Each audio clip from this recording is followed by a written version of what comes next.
అట్లా ఎట్లా హ్యాపీ లక్ష్మీనరస్వామి టెంపుల్కి వెళ్ళాము. నాకు కూడా ఎందుకు తెలియదు కానీ మా చెల్లి రాగానే అక్కడ మూన్ వాక్ చేయడం స్టార్ట్ చేసింది. తనకి ఏమైందో ఏమో నాకు తెలియదు. సో తనకు వదిలేసేయండి. మేము అక్కడ లోపలికి వెళ్ళగానే ఫస్ట్ దర్శనం చేసుకొని వచ్చాము మేము. ఇంకా మేము స్వామివారి కళ్యాణం కూడా చేయించాము. తర్వాత దర్శనం చేసుకున్నాం మేము. అక్కడ సత్యనారాయణ స్వామి ఆలయం కూడా ఉండే, అది కూడా మేము దర్శనం చేసుకున్నాము. ఇంకా రామచంద్ర స్వామి ఆలయం కూడా ఉండే, సో అది కూడా మేము దర్శనం చేసుకున్నాం. మళ్ళీ ఒకసారి మా చెల్లి నేను మళ్ళీ స్వామి దగ్గరికి వెళ్ళి మళ్ళీ దర్శనం చేసుకొని వచ్చాము. తర్వాత మేము కళ్యాణం కూడా చేయించాము. ఇంకా గరుడ సేవ కూడా చేయించాము మేము.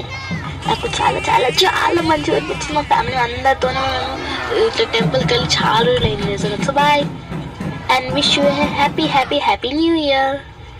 Like and subscribe.